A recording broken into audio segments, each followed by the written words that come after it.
The next element of rational expressions that we're going to look at are these things called compound fractions, or complex fractions, or nested fractions. They all mean the same thing. They are fractions that contain fractions, when you've got fractions inside of fractions. And the way we're going to simplify these is we're going to multiply the numerator and denominator of the large fraction by the least common multiple of the denominators, I should say, of the small fractions. So let's take a look at some examples and see what that looks like. Let's start with just an example that has numbers. Let's do 3/4 minus 5/6 all over 1/2 plus 5/3. You see, we've got little fractions inside of a larger fraction. So what we're going to do is we're going to look at the least common multiple, or least common denominator of the small fractions. I see 6, 4, 3, and 2. All of those numbers divide evenly into the number 12. So we're going to multiply by 12 on the numerator and denominator of this fraction. And then it's going to actually distribute through onto both terms, so the 3/4 and the 1/2. Each term, remember terms are separated by plus and minus, gets multiplied by 12. When that happens, we can reduce each of those. 12 over 4 reduces to 3. 12 over 6 reduces to 2. 12 over 2 reduces to 6. And 12 over 3 reduces to 4.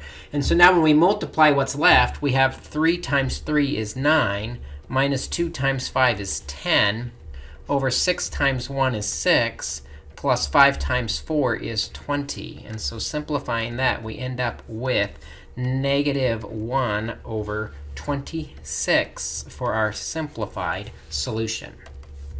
Now, most of the time, we're not going to be doing that, though, with just numbers. We're going to do it with variables. So let's say I've got 1 over y cubed minus 1 over x cubed all over 1 over x squared y cubed minus 1 over x cubed y squared.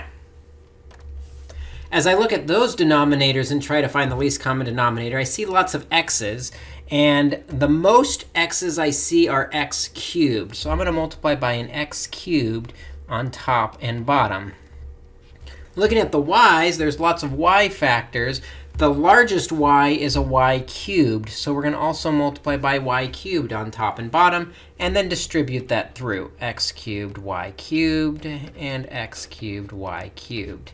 And now when I do some reducing, the y cubes reduce out, the x cubes reduce out, x squared reduces with 3 of the x's, leaving an x behind, and y cubed reduces out with y cubed, x cubed with x cubed, and y squared reduces out with 2 of the y's, leaving 1 y behind.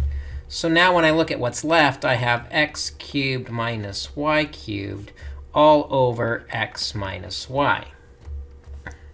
Now, we always want to see if we can simplify our result at all. And this one we can simplify by factoring. If you remember the difference of cubes formula from our factoring chapter, x cubed minus y cubed factors to x minus y times x squared plus xy plus y squared all over the x minus y in the denominator. And you see those x minus y's divide out, leaving behind our final solution, which is x squared plus xy plus y squared for our answer. Let's do another example. Let's try one with binomial denominators. Let's try x over x minus 9 plus 5 over x plus 9 all over x plus 9 minus 5 over x minus 9. Now remember, terms are separated by plus and minus, so each of these are going to come as a block, either x plus 9 or x minus 9. And just because they're close doesn't mean they're the same. Close only matters in horseshoes, scud missiles, and slow dancing, not in math. So we're going to need to count the x minus 9 denominators and the x plus 9 denominators so that all of those denominators are accounted for. So we've got x minus 9, x plus 9 on top and bottom, and it's going to distribute through onto each term. Now, as I do that, we can reduce. The x plus 9's reduce out, the x minus 9's reduce out, the x plus 9's reduce out, and the x minus 9's reduce out. Looking at what's left, I'm going to distribute the x through, so I end up with x squared plus 9x plus 5x minus 45, all over, distributing the x through, x squared minus 9x, keeping the negative with that 5. So it's negative 5 times x and times 9. So negative 5x and negative 45.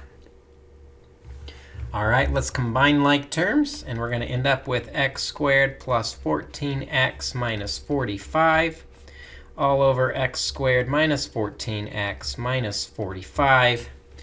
And while actually, I don't think that's going to factor at all. So if we can't factor, we can't simplify, we're going to be left with that as our final solution.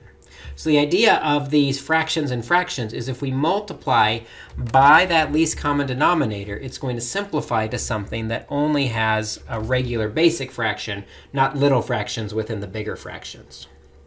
Another version of these problems, which at first don't look the same but actually are exactly the same, are things with negative exponents. Let's say I have 1 plus 10x to the negative 1 plus 25x to the negative 2 all over 1 minus 25x to the negative 2.